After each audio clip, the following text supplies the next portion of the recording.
எல்லாரும் நலமுடனும் சுகமுடனும் இருப்பீங்கன்னு நம்புறேன். கர்த்தர் ஆசீர்வதிப்பாராக. ஆமென். Praise the lord. ஏசாயா தீர்க்கதரிசன புத்தகம் 54வது அதிகாரம் 8வது வசனம். அற்ப காலம்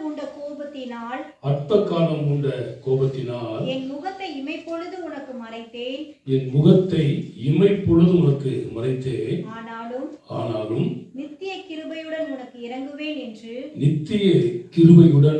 உனக்கு இறங்குவேன் என்று கர்த்தராகிய உன் மீட்பர் சொல்லுகிறார். கர்த்தராகிய உன் மீட்பர் சொன்னதுக்காக அவர் வருத்தப்படுறது இல்லை,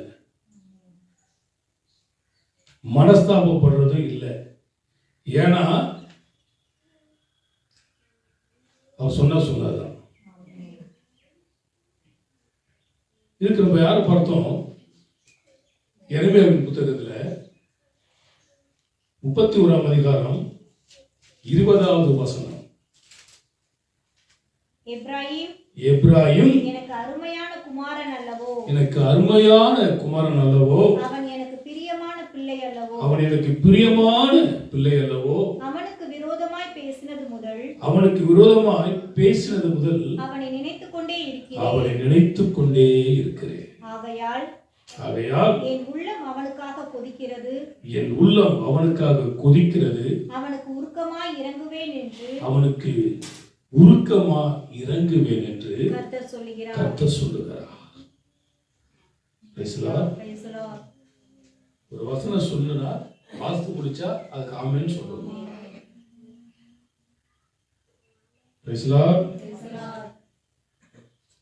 இப்போ இந்த எப்ராயிம் ஆண்டவருக்கு அருமையான குமாரன், பிரியமான பிள்ளை. ஆனா அவனுக்கு விரோதமா ஆண்டவர் என்ன பண்ணாராம்? பேசினார். ஏன் பேசினார்? ஓசியா 4ஆம் அதிகாரம் 17வது வசனம். எப்ராயிம் விக்கிரகங்களோடு இணைந்திருக்கிறார். அவனை போகவிடு. அப்ப அவனுக்கு விரோதமா, எப்ராயிமுக்கு விரோதமாய் ஆண்டவர் ஏன் பேசினார்னா, அவன் விக்கிரகத்தோடு கலந்திருக்கிறார். என்னை அன்றி வேறு தேவன் உண்டாக்க வேண்டாம், அதை தொழுது கொள்ள வேண்டாம், நமஸ்கரிக்க வேண்டாம் என்று ஆண்டவர் சொன்னார். ஆனால் இவன் தேவனிடத்தில் கிருபை பெற்றவன். ஆண்டவருக்கு பிரியமில்லாத காரியத்தை அவன் செய்யும் பொழுது ஆண்டவருடைய இருதயம் என்ன பண்ணுதான்? கொதிக்கிறது. இரண்டாவதாக அவன் வாழ்க்கையில் என்ன நடந்தது? ஒரு வசனத்தை படிக்கலாம். ஓசியாவின் புத்தகம் 7ஆம் அதிகாரம் 8வது வசனத்துல முதல் பகுதியை மாத்திரம் நாம் வாசிக்கலாம். எப்ராயிம் அந்நிய ஜனங்களோடு கலந்திருக்கிறான். அந்நிய ஜனங்கள்னா யாரு? அந்நிய ஜனங்களோடு இவன் கலந்திருக்கிறான். யாரு? எப்ராயிம் அந்நிய ஜனங்களோடு கலந்திருக்கிறான். இஸ்ரவேலர் இல்லாத ஜனங்கள் எல்லாருமே அந்நியர்கள். புரியுதா? அந்நியர்னா யாரு? இஸ்ரவேல் ஜனங்கள். அவர்கள் தான் சொந்த சம்பத்து. அந்த இஸ்ரவேலர் அல்லாத அனைவருமே யாருதான்? அந்நியர்கள். அந்த இஸ்ரவேலரும் தங்களை இந்த பூமியிலே அந்நியர்களாய் எண்ணினது வேற. ஆபிரகாம்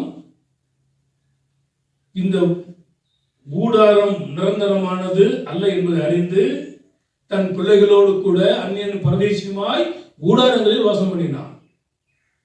அது வேற. இங்கே சொல்லப்படுகிறது எப்ராயிம் அந்நிய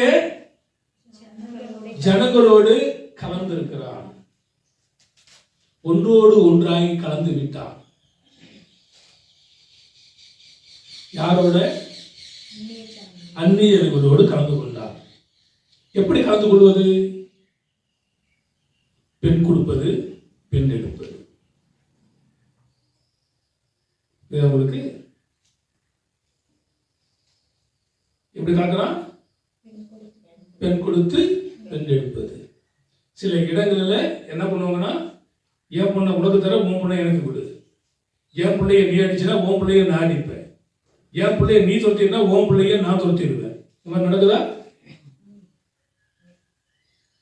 காரணம், பலிக்கு பலி, ரத்தத்துக்கு ரத்தம், அப்படி வாங்க வேண்டிய நிலம். இந்த எப்ராஹிம் எனக்கு அருமையான குமாரன் தான், பிரியமான பிள்ளை தான். ஆனா யாரோடு கலந்துருக்கிறான்? கலக்கலாமா? இப்ப பொங்கல் சமயத்தில் கலந்துருப்போமே எல்லாருமே. ஆமென். கலக்கல, கலக்கக்கூடாது. தீபாவளிக்கு கலக்கக்கூடாது.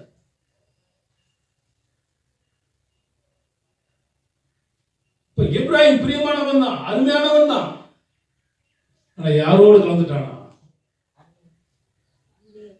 இந்த வேலைய ஞானி செஞ்சுட்டான். சாலமோன் விக்கிரகங்கள்லாம் கோயில் கட்டினான். ஆண்டவர் விட்டாரா? சுருக்கெடுத்தார். அன்பு தேவ பிள்ளைகளே, நாம் நமது வாழ்க்கையில இந்த எப்ராஹிம் போல அந்நிய ஜனத்தோடு கலந்து விட கூடாது.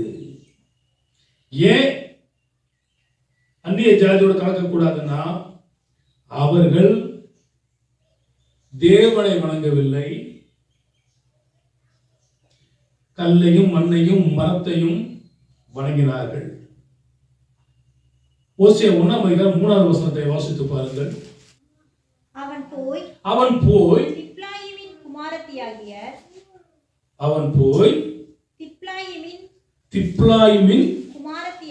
குமாரத்தியாகிய கோமேரை சேர்த்து கொண்டான். அவர் கர்ப்பம் தரித்து அவனுக்கு ஒரு குமாரனை பெற்றார்.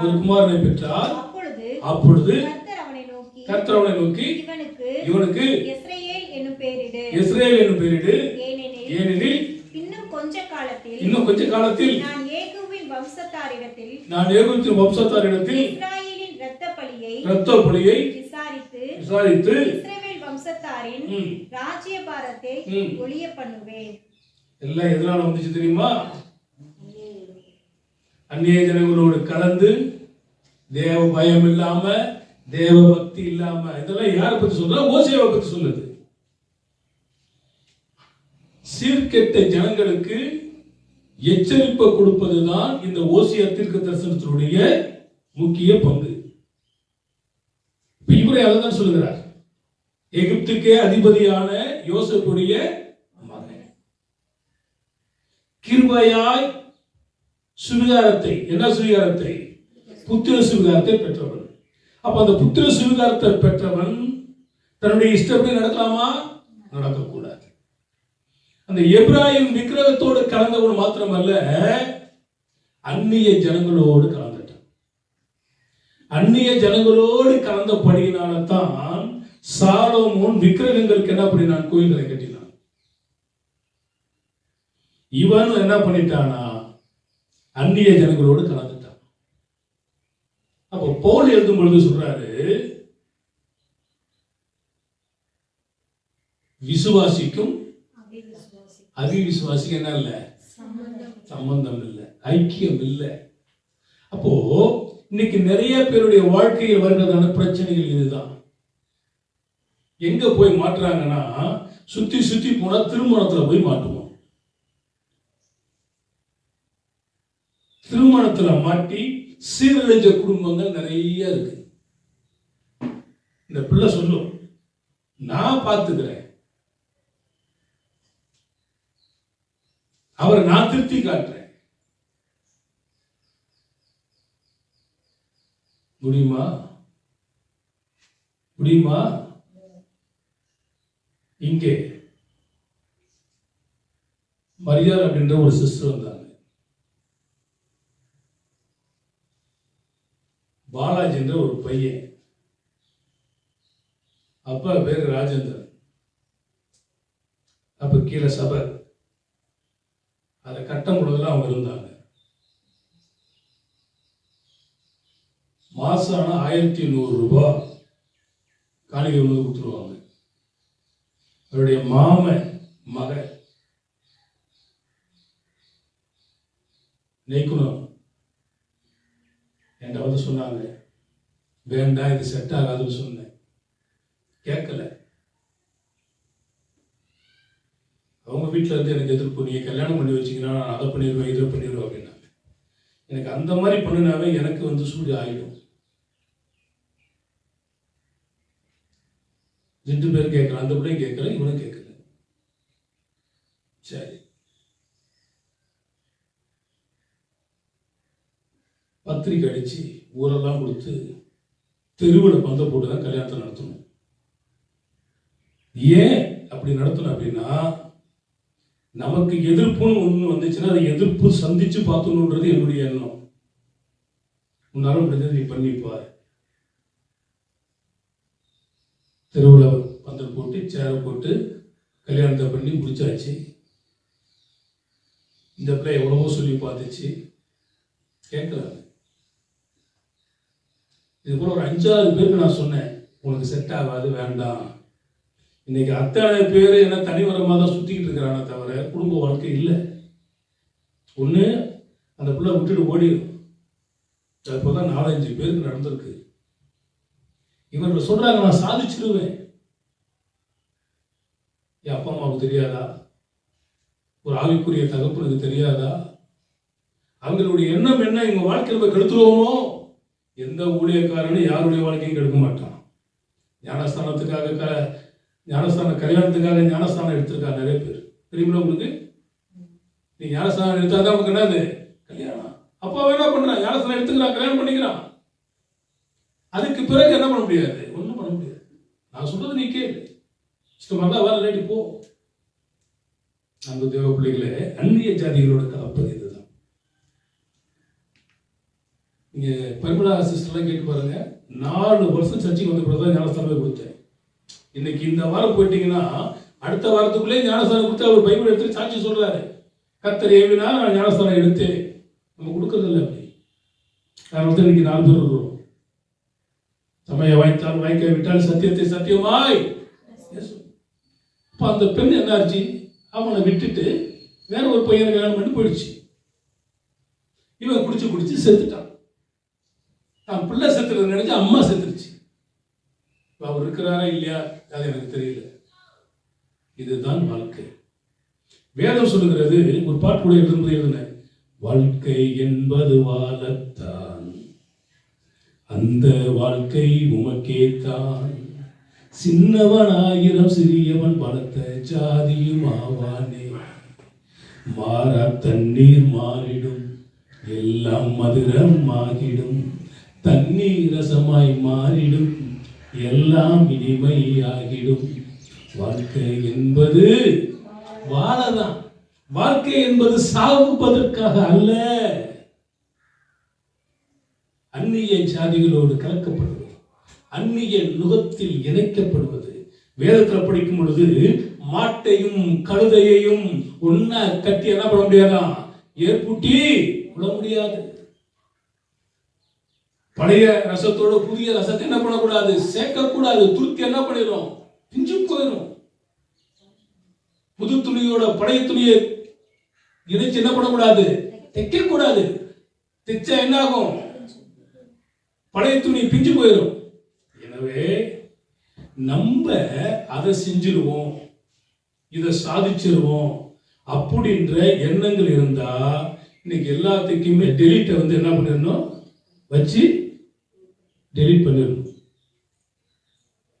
நீங்க என்ன பண்ணிடக்கூடாது? லேட் பண்ணக்கூடாது. லேட் பண்ணாம என்ன பண்ணணும்?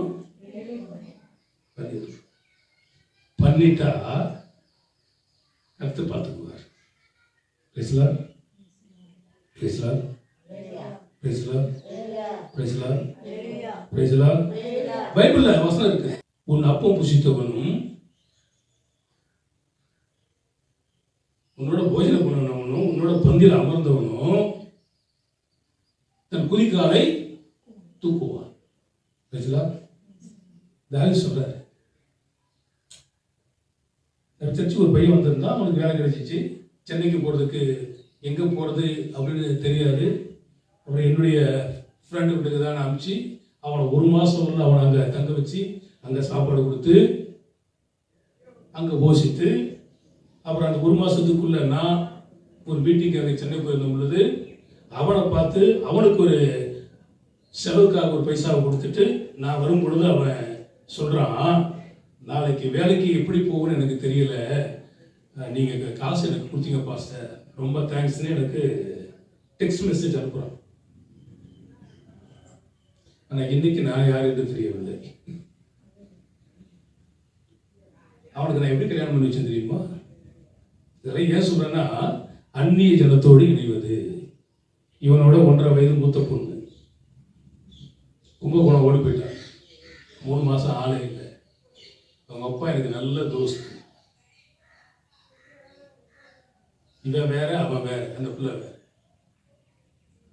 சரி, ஊழியக்காரருடைய பேர் கூட்டு போயிடக்கூடாதுன்னு சொல்லி கூப்பிட்டு சரிப்படுத்தி ஹோட்டல் அரிஸ்டோல கௌரவமாக கல்யாணம் பண்ணி இன்னைக்கு 2 பிள்ளைகளுக்கு வாழ்ந்துக்கிட்டு இருக்கிறான்.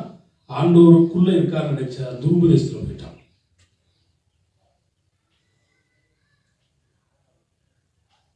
அந்நிய பாஷை கிடையாது. எல்லாம் சகோதரர்கள். அப்பாவும் சகோதரன், மாமனாரும் சகோதரன், மருமகனும் சகோதரன். துருபதேசம். அதனால தான் வேதம் சொல்லுகிறது, என்ன பண்ணக்கூடாது? எபிராயும் அந்நிய ஜனங்களோடு. ஒரு பக்தன் பாடுகிறான், என் உயிரான இயேசு என் உயிரோடு கலந்தி, என் உயிரே நான் உம்மை துதிப்பே, என் உயிரே நான் உம்மை துதிப்பே,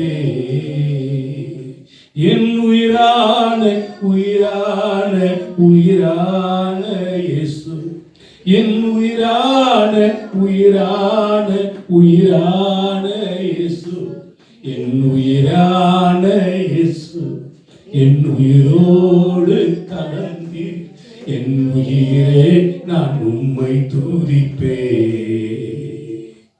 என் உயிரே நான் உம்மை துதிப்பே. அவரோட கலக்கணும். ஆமென். பேசுறா? யாரோட கலக்கணுமா?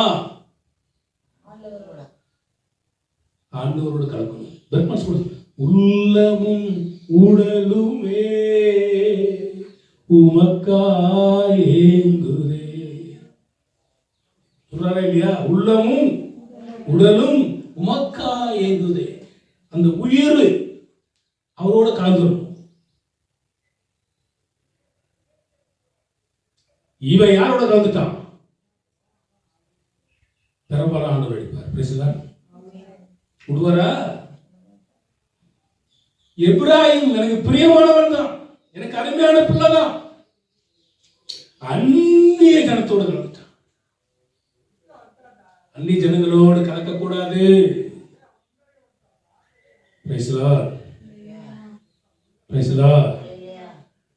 நீங்க எல்லாம் கலக்காம இருக்கிறீங்க. ஆமென் ஆமென். மறந்தும் என்ன பண்ணிடக்கூடாது? கலக்கக்கூடாது. சம்பந்தம் கலந்துடக்கூடாது. சம்பந்தம் கலக்க போறாங்க. அந்த சம்பந்தம் ஆகலன்னா, பொண்ணைக்கு மாப்பிள்ளைக்கு பிடிக்கலன்னா அந்த வீட்டுல என்ன பண்ண மாட்டாங்க? கை நடிக்க மாட்டாங்க. உண்மைதானா? ஒரு பொண்ணையும் மாப்பிள்ளையும் பிடிக்கலன்னா அந்த வீட்டுல கை நடிக்க மாட்டாங்கன்னு சொன்னா, சில சொல்லுவாங்க, உங்களுக்கும் எங்களுக்கு ஒத்து வராதுங்க. ஆமா, உன் தேவனுக்கும் என் தேவனுக்கும் ஒத்து வராது. ஒரு உண்மை உள்ளவர், நீதி உள்ளவர், இரக்க உள்ளவர், பரிசுத்த உள்ளவர், மாறாதவர். உனக்கு எனக்கு ஒத்து வராது. ஆமென். உண்மை இல்லையா? கலக்கக்கூடாது. எபிராயிம் அந்நிய ஜனத்தோடு கலந்திருக்கிறான். அந்நிய ஜனத்தோடு கலந்தார். நான் எழுதின கவிதையோட ஞாபகத்துக்கு வருது. குடியோ சுடியோ தாயின் மடியோ இயேசுவின் பாத படியை விட அதிக நேசித்தால் கெட்டுவிடும் இந்த குடி. குடும்பமே அழிஞ்சு போயிடும். அப்ப குடியா இருந்தாலும் சரி, போற பிள்ளைகளுடைய சுடிதரை பார்த்தாலும் சரி, குடியோ சுடியோ, தாயின் மடியே சொர்க்கம் இருந்தாலும் சரி, தாயின் மடியோ இயேசுவின் பாத படியை விட, இயேசுவின் பாத படியை ஒருத்தர் போத யாரு? மரியா. தன்னை விட்டு தாயின் மடியும் இயேசுவின் பாத படியை விட அதிகம் நேசித்தால் கெட்டுவிடும் குடி. அதை போட்டிருக்கிறான், குடி குடியை எடுக்கும். நம்ம குடி கெடாம இருக்கணுமா இருந்தா இயேசு அதனுடைய பாத படியை பிடிச்சுக்கணும். எப்ராஹிம் அந்நிய ஜனங்களோடு கலந்துறாங்க. பெண் கொடுத்து பெண் எடுத்து பரவாயில்லைங்க. அந்த சமாரிய பெண்ணை ஆண்டவர்கிட்ட கேட்கிறாரு, நீ யூதரா இருக்கிறாய், நான் சமாரிய பெண்ணா இருக்கிறேன், உனக்கும் எனக்கும் என்ன இல்லை, சம்பந்தம் இல்லையே, நீ எப்படி என்னிடத்துல கேட்கலாம் கேட்கிறாரா?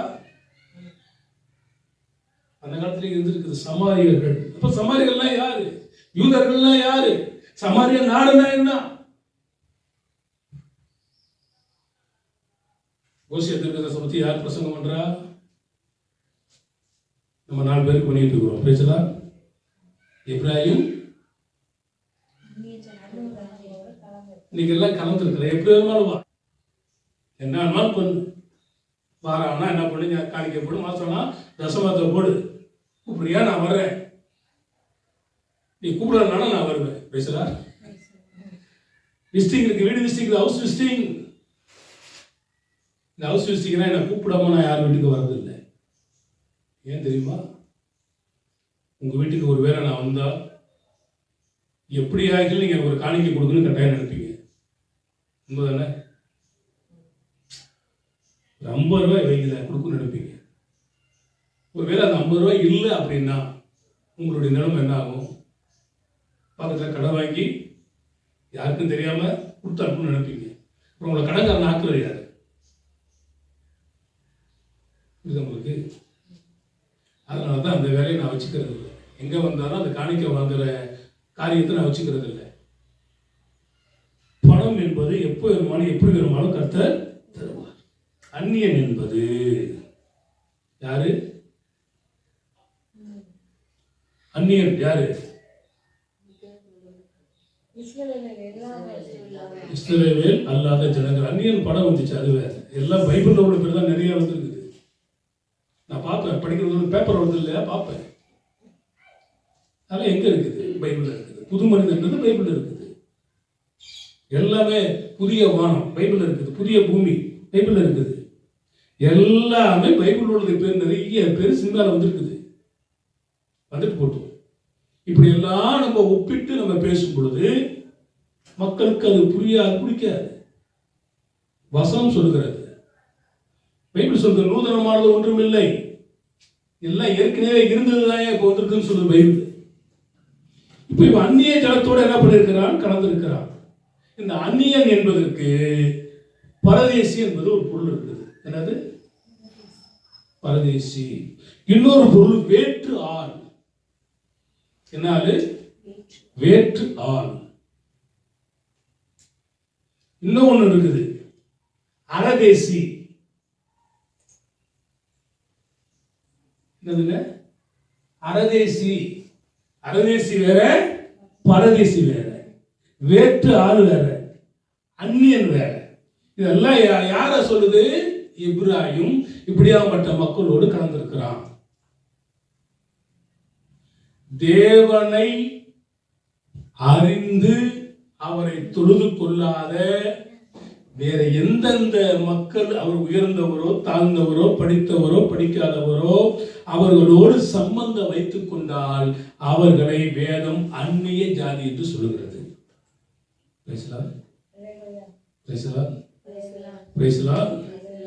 இந்த அந்நிய ஜனத்தோடு கிறிஸ்தவ மக்கள் எப்போ கலந்து கொள்கிறான்? லவ்.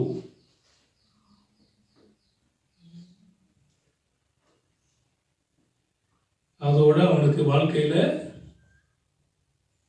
வாழ்க்கை என்ன நரகமாய் மாறிவிடும். நல்லவனோ கெட்டவனோ, ரட்சிக்கப்பட்டவன் ரட்சிக்கப்பட்டவனோ தான் கல்யாணம் பண்ணணும். Praise the Lord. அந்நிய ஜனத்தோடு கலந்திருக்க கூடாது. கல்யாணத்துக்காக ஞானஸ்தானம் விட்டு இருக்கிறானா ஒத்து வராது. எனவே ஜாக்கிரதை உள்ளவர்களாய் இருங்க. இப்படி வாழ்கிறவன் எப்படி? அந்நிய ஜனத்தோடு கலந்திருக்கிறவன். ஓசியர் 4:9. ஆதலால் ஜனங்களுக்கு எப்படியோ ஆசாரியனுக்கும் அப்படியே அவர்கள் வழிகளின்படி நான் அவர்களை விசாரித்து அவர்கள் கிரியைகளின்படி அவர்களுக்கு பலன் அளிப்பேன். இப்ப ஆசாரியனுக்கு ஒண்ணும் பொதுமக்களுக்கு ஒண்ணும் கிடையாது. ஆசாரியன் தப்பு செஞ்சு ஆண்டவர் விட்டுருவாரா? விட மாட்டார். விசுவாசிக்கு எப்படி தண்டனையோ அதே போல ஊழியக்காரனுக்கு தண்டனை இருக்கிறது. யாரையும் அவர் என்ன பண்ண மாட்டார், விட மாட்டார். அதுலயே ஒரு வசனத்தை படிக்கிற 3ஆம் அதிகாரம் 4வது வசனம். இஸ்ரவேல் புத்திரர் அநேக நாள் ராஜா இல்லாமலும் அதிபதி இல்லாமலும் பலி இல்லாமலும் சிலை இல்லாமலும் ஏபோத் வஸ்திரம் இல்லாமலும் தேராபீம் இல்லாமலும் இருப்பார்கள். பின்பு இஸ்ரவேல் புத்திரர் திரும்பி தங்கள் தேவனாகிய கர்த்தரையும் தங்கள் ராஜாவாகிய தாவீதையும் தேடி கடைசி நாட்களில் கர்த்தரையும் அவருடைய தயவையும் நாடி அஞ்சிகையாய் வருவார்கள். யாரை தேடி வருவாங்களா? கர்த்தரை தன்னுடைய தெய்வமாய் கொண்டிருக்கிறதான ஜனம்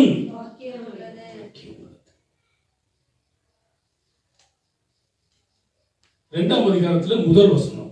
இதுல இருந்து 13 வசனம் படிக்கணும். முதல் வசனத்தை மட்டும் படிங்க. உங்கள் சகோதரரை பார்த்து அம்மி என்றும் உங்கள் சகோதரிகளை பார்த்து ரூகமா என்றும் சொல்லுங்கள். உங்கள் தாயோடு வழக்காடுங்கள். அவள் எனக்கு மனைவியும் அல்ல, நான் அவளுக்கு புருஷனும் அல்ல.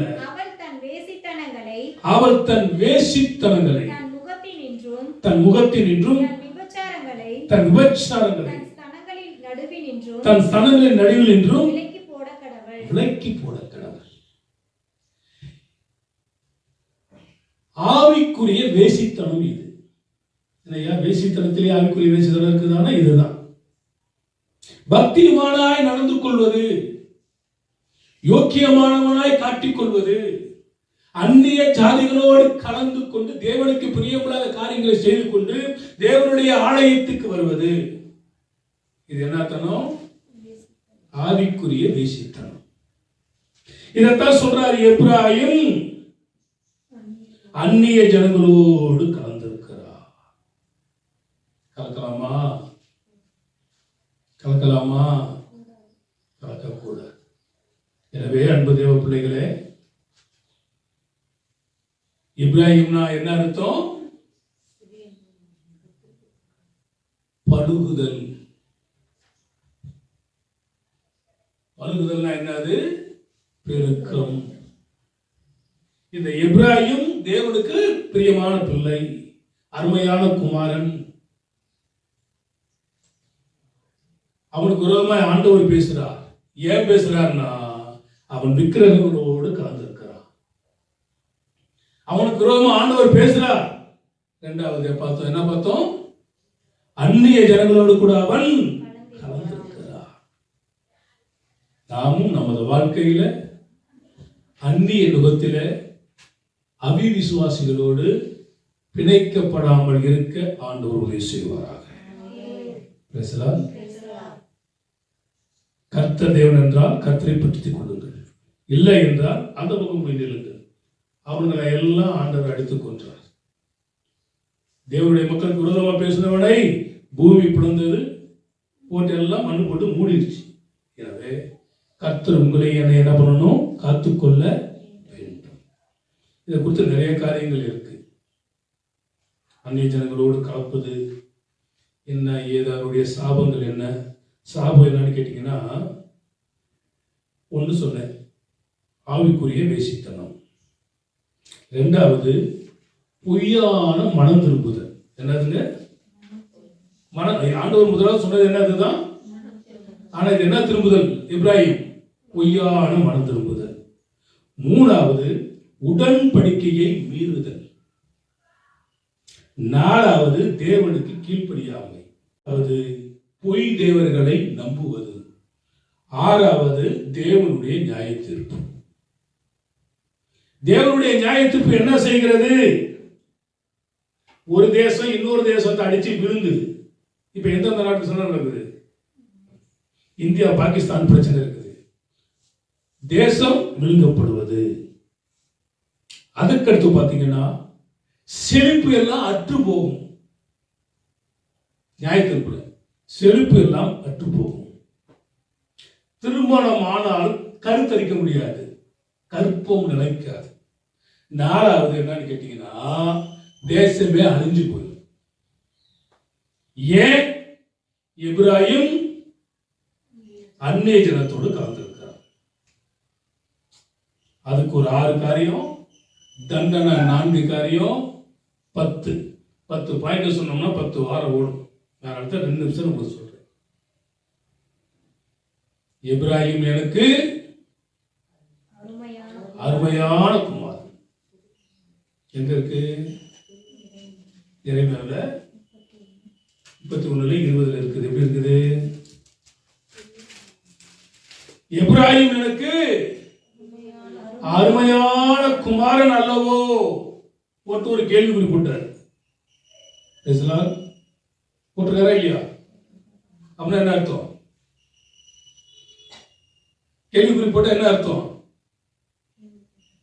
அவன் கேள்விக்குறியா தான் வாழ்ந்துட்டு இருக்கிறான். அருமையான குமாரன் அல்லவோ, அவன் எனக்கு பிரியமான பிள்ளை அல்லவோ. அங்கேயும் என்ன பண்ணிருக்காரு? ஒரு கேள்விக்குறி போட்டிருக்காரு. அவனுக்கு விரோதமாய் பேசுறது முதல் அவனை நினைத்துக் கொண்டே இருக்கிறேன். ஆகையால் என் உள்ளம் அவனுக்காக கொதிக்கிறது. போட்டு என்ன போட்டாரு? அவனுக்கு முழுக்கமாய் இறங்குவேன் என்று கர்த்தர் சொல்லுகிறார். அவனுக்கு இறங்கின தேவன் ஏன் இறங்குறாரு, எப்படி இறங்குறான்னு நம்ம பிறகு பார்க்கலாம். 2 பாயிண்ட் பார்த்துருக்கிறோம். இப்ராஹிம் விக்கிரகத்தோடு கலந்திருக்கிறார். இப்ராஹிம் அந்நிய ஜனத்தோடு கலந்திருக்கிறார். நாம விக்கிரகத்தோடு கலக்கக்கூடாது, அந்நிய ஜனங்களோடு கலக்கக்கூடாது. கர்த்தர் நமக்கு உதவி செய்யட்டும். கண்களை மூடி கர்த்தரை பார்த்து ஜெபிப்போம்.